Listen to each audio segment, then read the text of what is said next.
Olá, pessoal. Sou a professora Marta Cassar. Nós estamos trabalhando o módulo Legislação. Estamos na parte 2 da deliberação do Conselho Municipal de Educação 01/2008, aquela deliberação que vai traçar as normas para a autorização de funcionamento das escolas particulares de educação infantil no município de Sorocaba, tá? Então, nós já estudamos a primeira parte, que diz respeito à estrutura, à proposta pedagógica e aos recursos humanos. Agora nós vamos para a próxima parte, que também é muito interessante, tá? Eu gosto muito dessa deliberação. O que ela vai falar? Ela vai falar no capítulo 5 do espaço, das instalações e dos equipamentos necessários para a escola ser autorizada a funcionar, tá?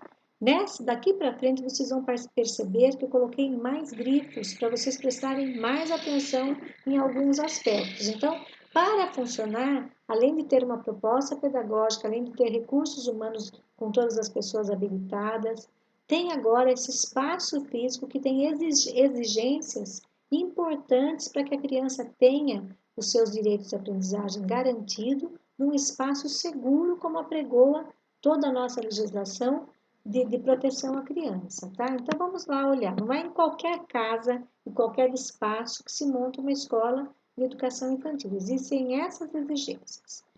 Artigo 11. Os espaços físicos deverão ser projetados de acordo com a proposta pedagógica da instituição de educação infantil, a fim de favorecer o desenvolvimento das crianças, respeitadas as suas necessidades e capacidade. Então, de acordo com a proposta pedagógica, se tem que ter aquele espaço.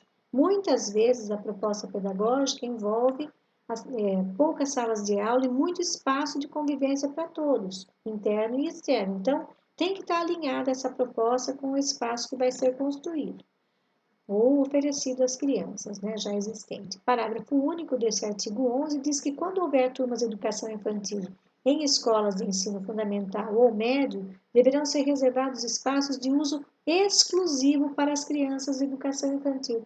Ah, Marta, por que isso está aqui? Porque quando o Estado vai autorizar o funcionamento, porque já tem o ensino fundamental na escola, vocês conhecem aqui em Sorocaba quantas escolas de fundamental particulares que têm o médio, que têm a educação infantil e fundamental nas duas etapas, né? Nos dois segmentos, Fundamental 1 e Fundamental 2.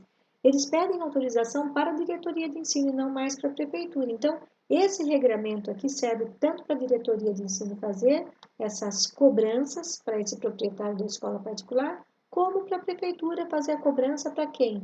Quando ele só tem o segmento da educação infantil para esse proprietário de escola particular, ok? Então, esses espaços devem ser exclusivos para a educação infantil, podendo outros serem compartilhados com os demais níveis de ensino, desde que a ocupação se dê em horário diferenciado, respeitada a proposta pedagógica da escola. Coloquei a flechinha aqui, vocês viram?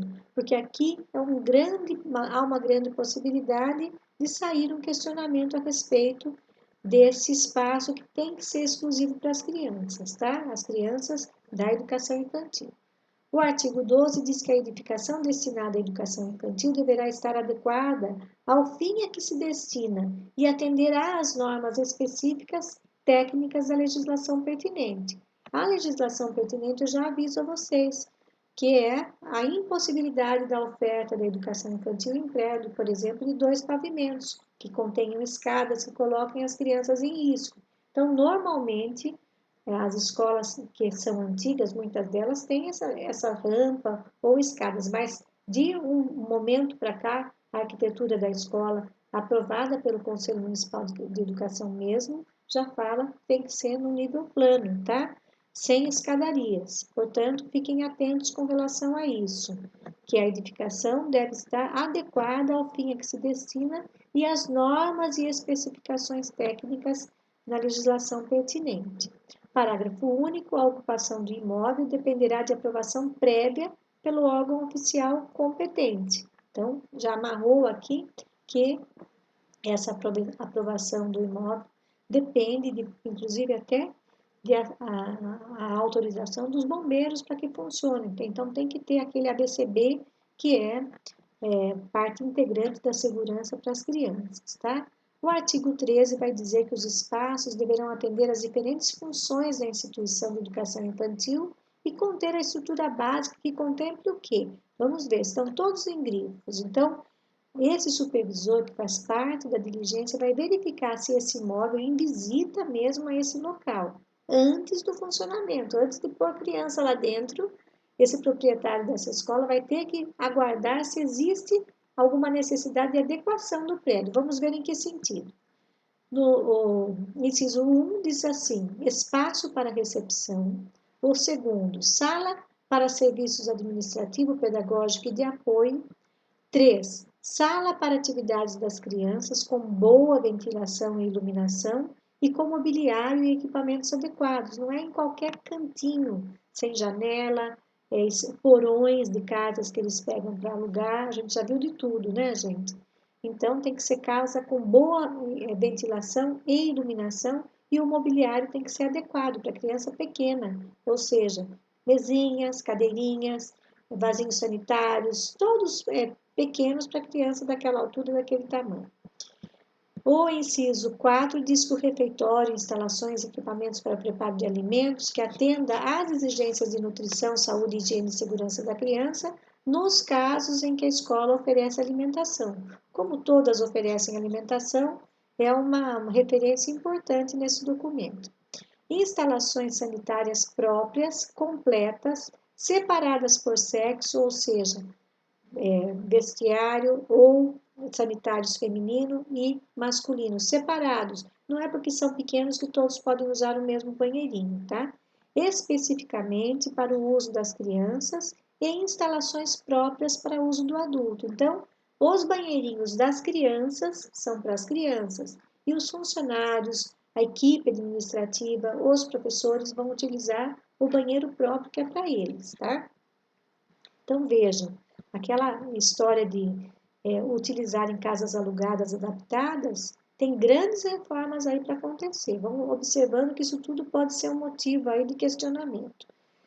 No inciso 5, nós já fizemos a leitura. No 6, nós vamos ver que o berçário, se for o caso, provido de berços individuais, de uma área livre para a movimentação das crianças, locais para amamentação e higienização, com balcão e pia, e espaço para banho de sol das crianças, ou seja, a sala de convivência com os bercinhos, o lactário para atender a fazer mamadeira e todas as necessidades da criança que participa do berçário, e também o solário para a criança tomar sol junto à sala, um solário seguro, tá?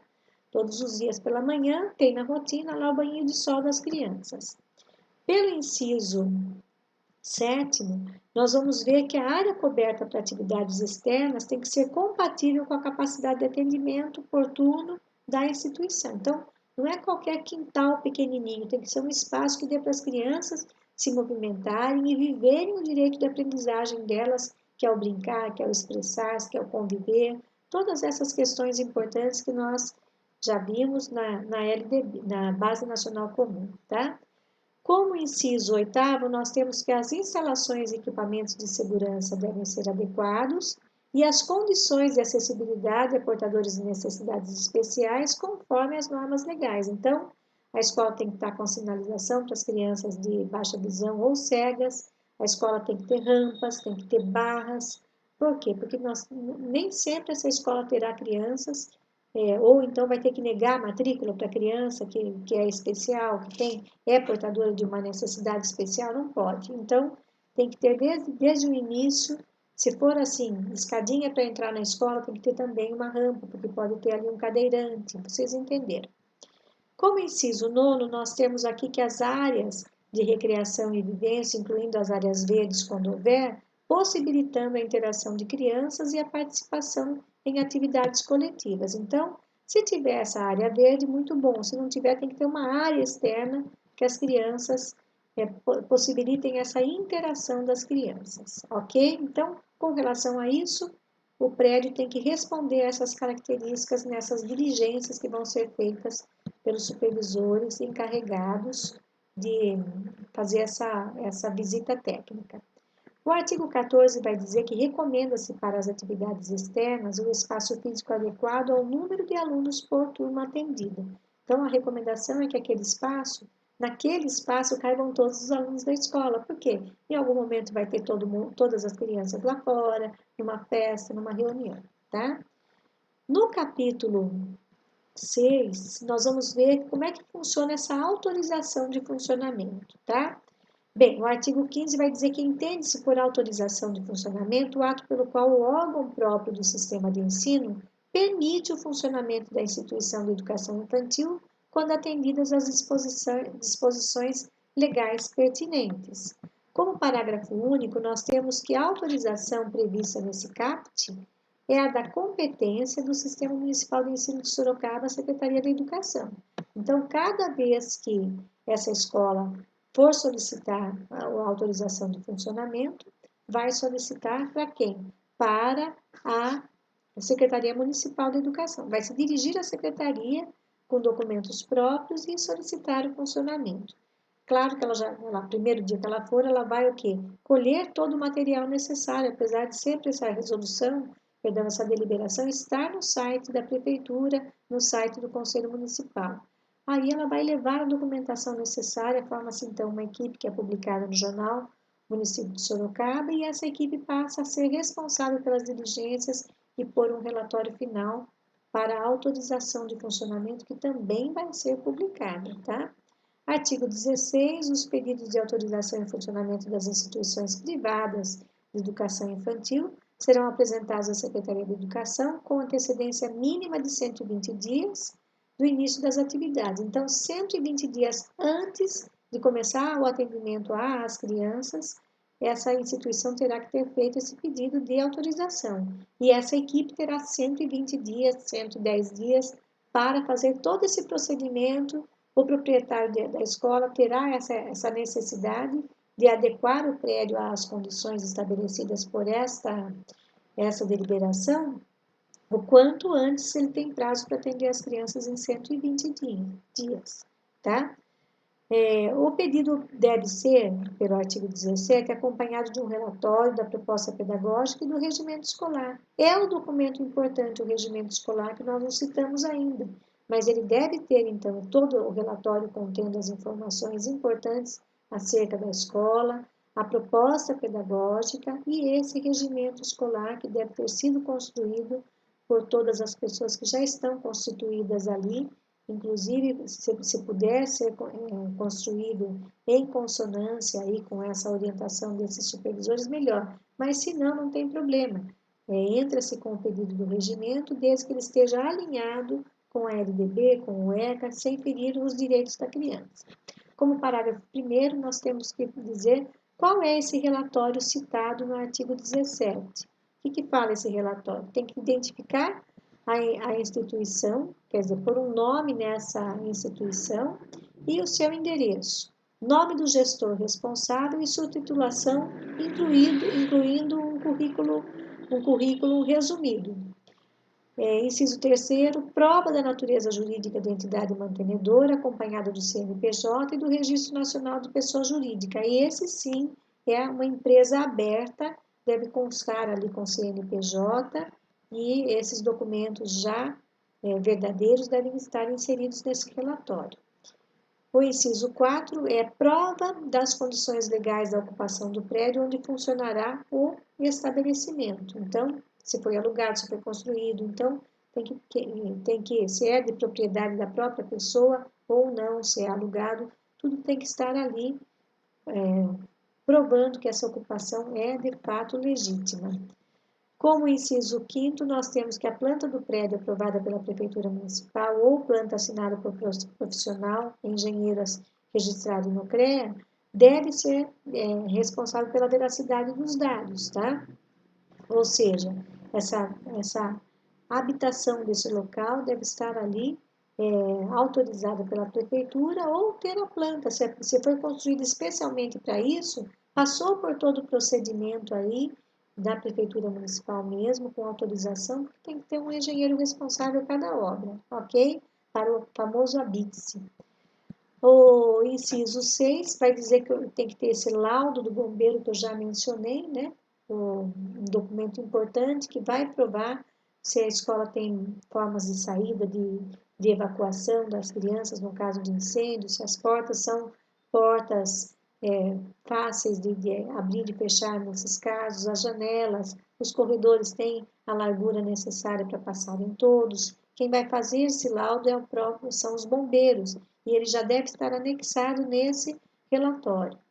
Inciso 7º, laudo firmado por profissional registrado no CREA, que é o Conselho Regional de Engenharia e Arquitetura, responsabilizando-os pelas condições de habitabilidade e pelo uso do prédio para fim proposto, ou seja, aquele prédio foi construído para ser uma escola de educação infantil. Respeitado o disposto nessa deliberação, acompanhado do respectivo ART, que é um atestado de responsabilidade técnica que esse engenheiro ou esse arquiteto estão assinando. Normalmente é um engenheiro, tá?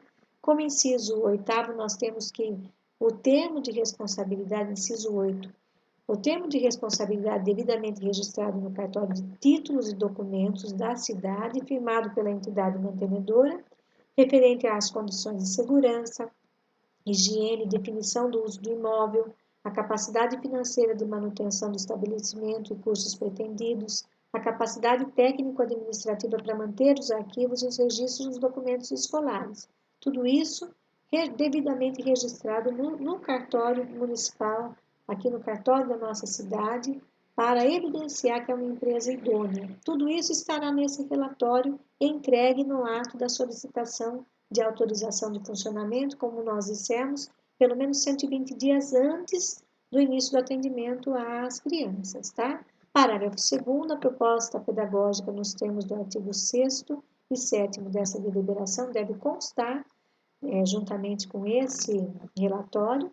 E parágrafo 3º, o regimento escolar, que é o documento que eu disse a vocês que tem que ser construído, como é que vai funcionar a escola, desde a abertura, como é que eles vão lidar com as situações de registros das crianças, qual é a situação da escola em termos geográficos, bairro que ela está inserida, tudo que está ali naquele regimento, quais são as regras para as crianças que entram, que saem, horário de entrada e saída, quando fica doente, quando não fica, enfim, todo o regramento da escola deve estar nesse regimento escolar.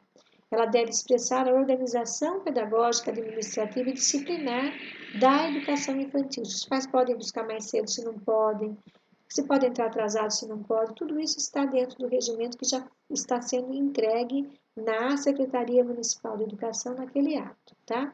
O artigo 18 vai dizer que a Secretaria da Educação vai designar uma comissão especial formada por supervisores para análise dessa documentação e vistoria. Isso já venho falando desde o início.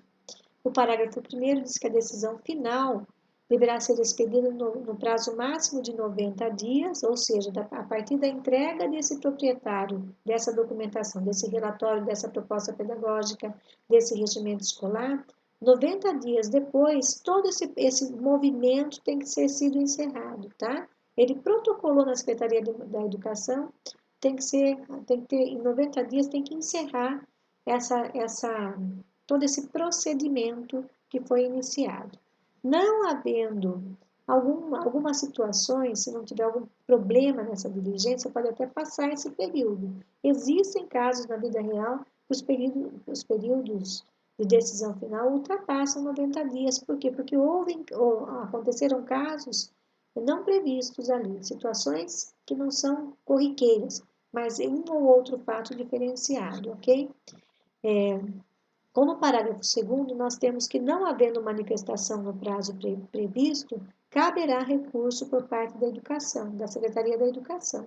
Ou seja, nesse período todo, não terminaram o procedimento, não houve manifestação, então, caberá um recurso à Secretaria da Educação, ok? A Secretaria de Educação poderá baixar o processo de diligência, ficando interrompido o prazo previsto nesse parágrafo 1º, como eu já expliquei. O parágrafo 4º, na primeira diligência, o processo deve ser analisado exaustivamente e o interessado informado de todas as exigências, tá?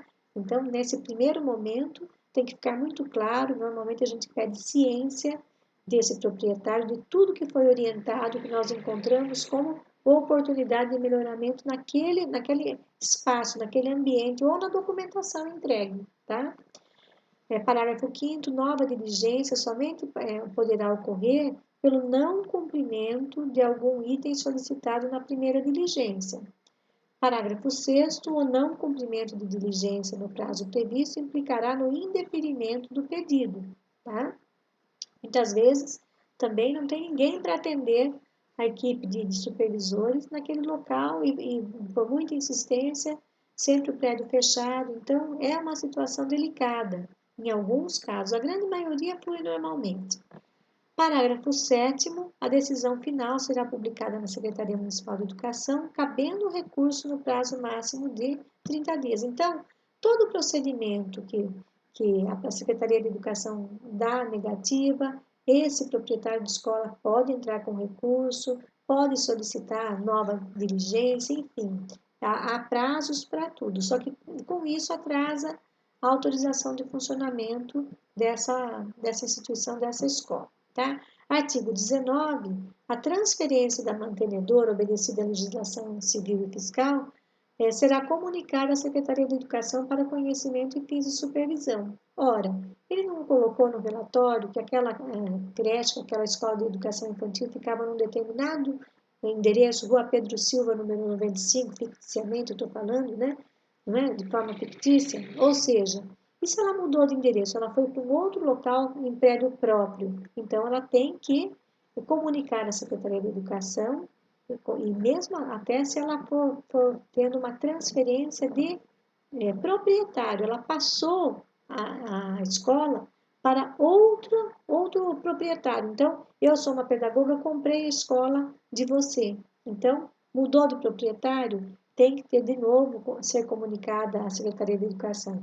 No caso de mudança de endereço, como eu dizia, do artigo 20, mediante, novamente, a entrega de toda a documentação, porque vai ter que ser estabelecida nova visita para ver se esse novo prédio tem todas as características importantes que esse documento legal, que é a deliberação, está exigindo, tá?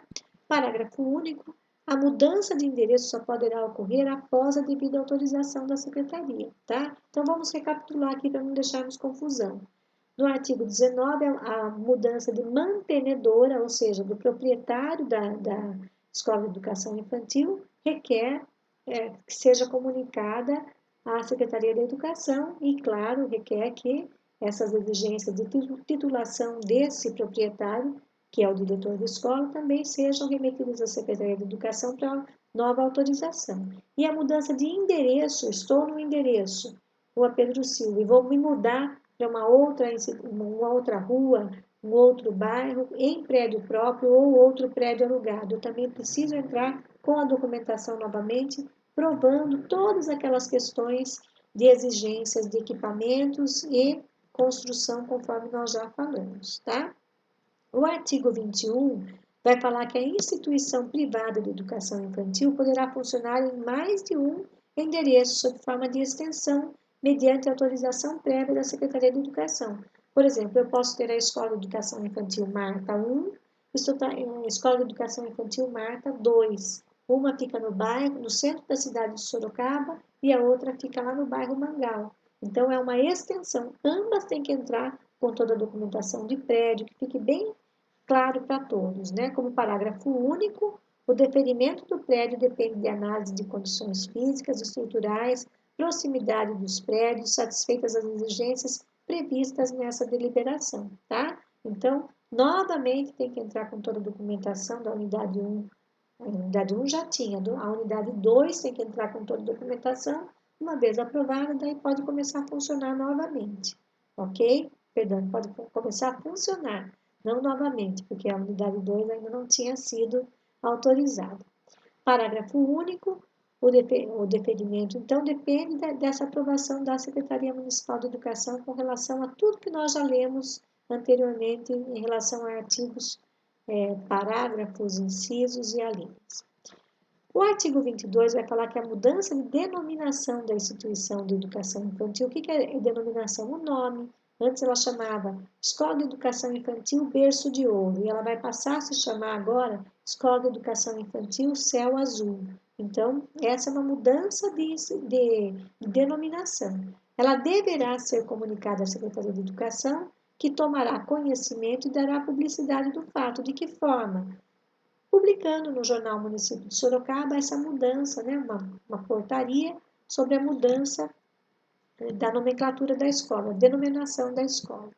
O artigo 23 vai falar que a suspensão temporária e o encerramento de cursos serão comunicados à Secretaria de Educação. Como é que é isso? Não quero mais ter escola, vou fechar essa escola. Então vai ter que ser, nem que seja temporariamente ou definitivamente, tem que ser comunicada em documento que deve prever a garantia de continuidade de atendimento em instituições congêneres a todos os matriculados.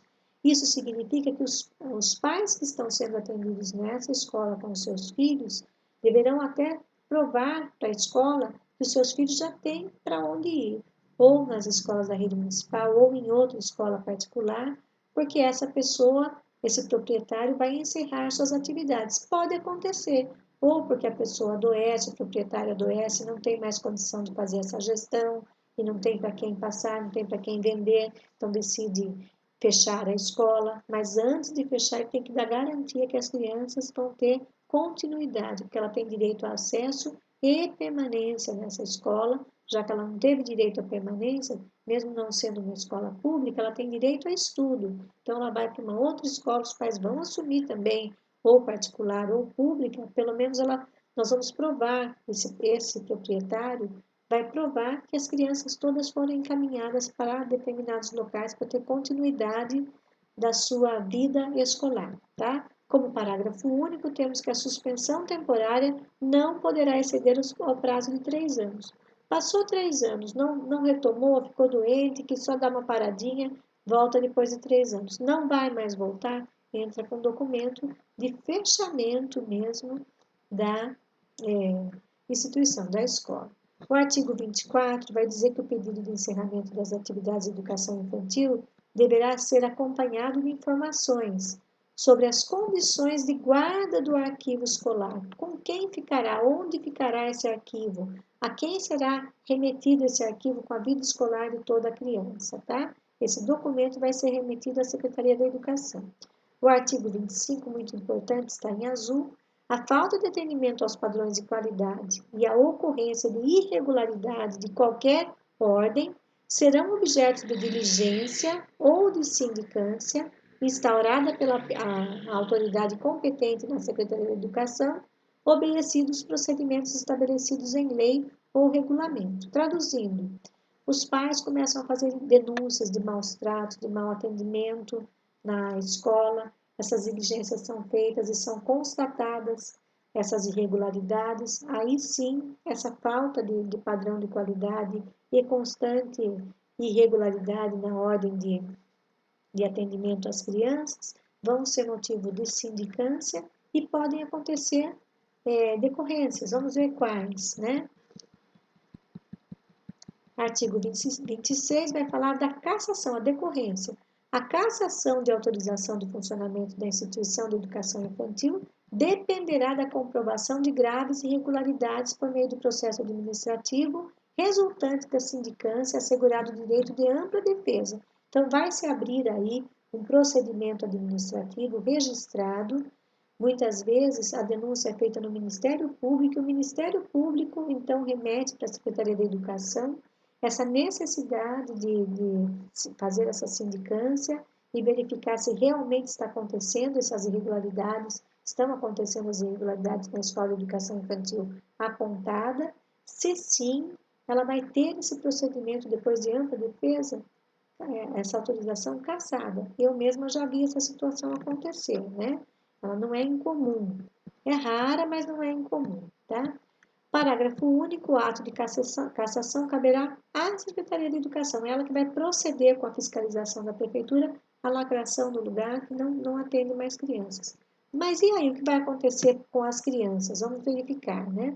A autoridade competente pela concessão da necessária autorização deverá, sob pena de responsabilidade, comunicar ao Ministério Público para as providências, casos constatados de funcionamento de instituição de educação infantil sem a devida autorização. Bom, que acontece com essas crianças que estavam nessa instituição que a prefeitura foi obrigada a fazer essa cassação?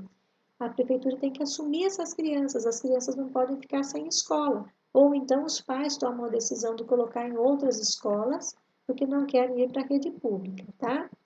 Capítulo 7 da supervisão, artigo 28, a supervisão que compreende o acompanhamento do processo de autorização e avaliação sistemática do funcionamento das instituições de educação infantil é de responsabilidade da Secretaria da Educação, a quem cabe velar pela observância das leis de ensino e das decisões desse Conselho. O artigo 29 diz que compete à Secretaria da Educação definir e implementar procedimentos de supervisão, avaliação e controle dessas instituições de educação infantil na perspectiva de aprimoramento de qualidade do processo educacional. Então, terá as frequentes visitas desses supervisores, né, que serão aí nomeados para esse fim, para sempre garantir que a legislação esteja cumprida, o serviço de qualidade esteja garantido, ok? Instituído sempre pela Secretaria Municipal de Educação. O capítulo 8º vai dizer que, das exposições finais, a Secretaria Municipal de Educação poderá baixar instruções complementares necessárias ao cumprimento dessa deliberação. O artigo 31 vai dizer que as instituições de educação infantil da rede privada vinculadas ao sistema municipal de ensino em funcionamento deverão estar adequadas às normas desta deliberação.